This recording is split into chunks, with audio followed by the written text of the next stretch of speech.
As you already have heard and read, yes, Beyonce's Cowboy Carter has taken over the universe.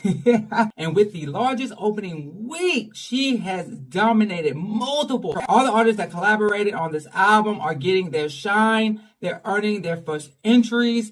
Oh, there's a lot to talk about and peel back this week on the Billboard Charts.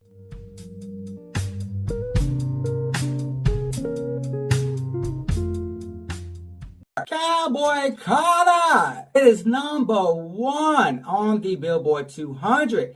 It also finds itself at number 1 atop the country albums, making Beyonce the first black female artist to earn a number 1 atop of country album charts. But she is not the first black female artist to be top of the country albums chart. No. In 1994, there was an album called Rhythm Country Blues. And on that album was a series of black female artists that include Natalie Cole, Gladys Knight, Patti LaBelle, the Pointer Sisters, and the Staple Singers. As Beyonce is the first black solo female artist to top the country album charts, she's not the first black female only to grace the number 1 position. Cowboy Carter opens with 407,000 album equivalent units. Is the largest opening numbers for the year. Future and Metro Boomin held this record last week. It was going to be short-lived because Beyonce was coming. And she came. Over 232,000 are comprised of streaming. Beyonce saw 300 million plus streams this tracking week. While that does seem like high numbers, it's not as compared to last week with Future and Metro Boomin getting 354 million in streams. And this album had 27 tracks, 23 which was eligible for charting, and Future and Metro Boomin had 16. So less streams and more tracks. Fans, you definitely got to stream, because it is definitely a game changer. Where Beyonce sees her biggest success is in pure sales, with 168,000. This is what separates Beyonce from the others. Ye and Future and Metro failed to get the number 1 album on the Pure album sales. Beyonce is reigning supreme on both the Pure album sales and the Billboard 200. This was last done when Ariana Grande dropped her album. Not only is she on top of these 2 charts, she's on top of 18 charts all together on the Billboard charts this week. This marks her 8th number 1 studio album, landing atop the Billboard 200 and the Pure album sales chart. Beyonce is the first female to have all 8 studio albums land on top of the Billboard 200. Drake was the first artist, and he did it last year when he dropped For All the Dogs. But Beyonce is the first artist, period, to have all 8 studio albums debut on top of the Pure album sales chart.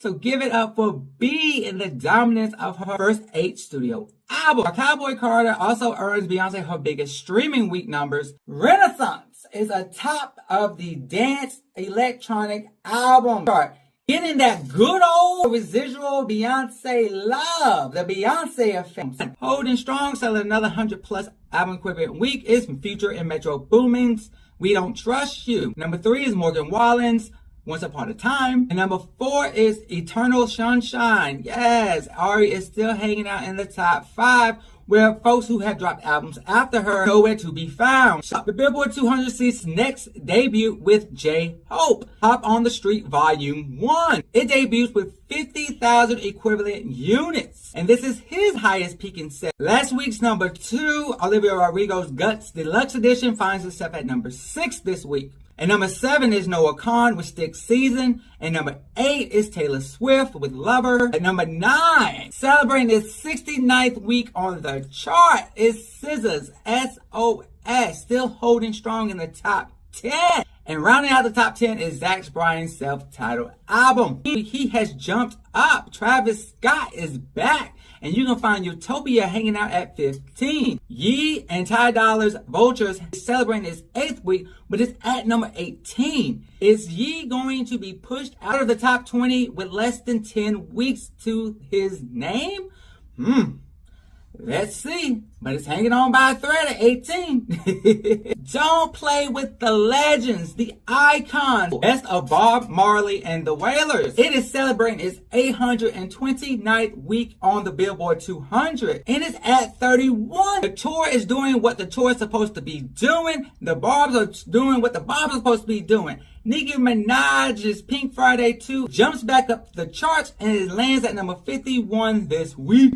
Dylan Scott, his album was nowhere to be found last week, but he earns a second week on the Billboard 200. You can find his album, Living My Best Life, earning its new highest peak at 60. The Hottest Princess is also finding success. The album jumps to 91 this week.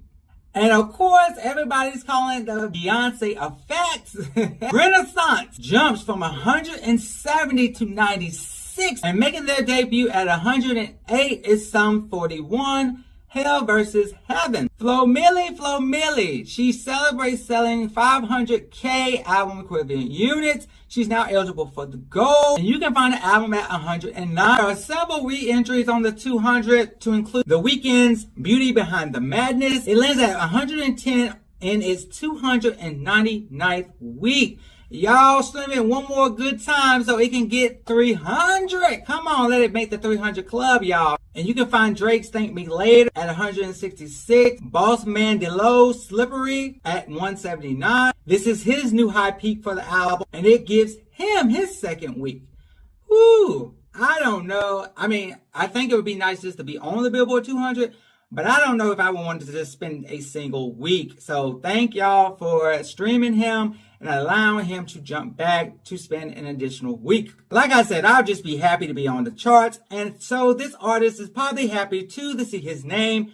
Debuting at 175 is Aaron Lewis's new album, Heal. This is the lowest charting album of his career. But thanks to them 6,826 pure sales, he can celebrate the pure album sales chart. Aaron Lewis has earned 5 albums to land inside of the top 40. Mega achievement this week. Rock legends, the rock icons, AC/DC. The album Back in Black joined only a dozen other titles now on their 600th week at 163. The only other folks that have a 600 plus week album are Pink Floyd, Bob Marley and the Wailers, Journey, Metallica, Creedence Clearwater Revival, Eminem, Bruno Mars, Guns N' Roses, Nirvana, Michael Jackson, and Adele. Baby, you talking about legends, icons.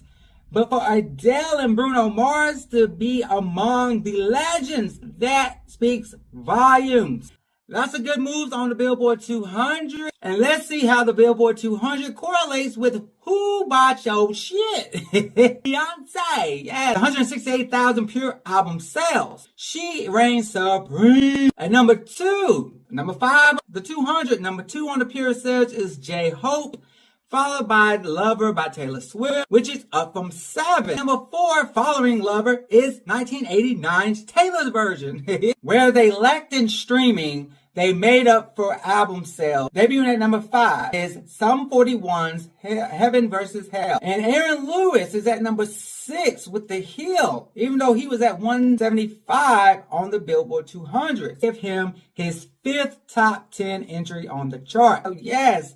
They bought his shit, but they didn't stream it. At number 7 is MKG and Triple Red with the EP Sad Boy. And there's another one. Swift can also be found at number 8 with Folklore. At number 9, Ariana Grande. Eternal Sunshine is holding strong inside the top 10. Rounding out the top 10 is the Twice With You EP. Followed by, again at number 11, Midnights. After being number 1 last week, he's still in the top 20. Kenny McChesney's Born is at number 12. Last week's runner-up, Shakira, finds herself at 18. That's a big dip, but it's okay. You're still in the top 20 and you got a second week. Spots 21 and 24 are new debuts. We love to see a new debut. Home Free with Crazy Your Life, and Sheryl Crow with The Evolution. This is Sheryl Crow's best charting album since 2017 when she saw the number 8 position. Both of these albums failed to make the Billboard 200. This is her 12th top 40 on the Pure Album Sales chart, and she does have 11 top 10s. So, this is a great opportunity for y'all to reintroduce yourself with Sheryl Crow, or even to allow Sheryl Crow to get some new fans. Congrats, everyone. This is your boy EJ highlighting Billboard's most popular albums dated April 13th, 2024. Thank you for watching. Like, subscribe, comment.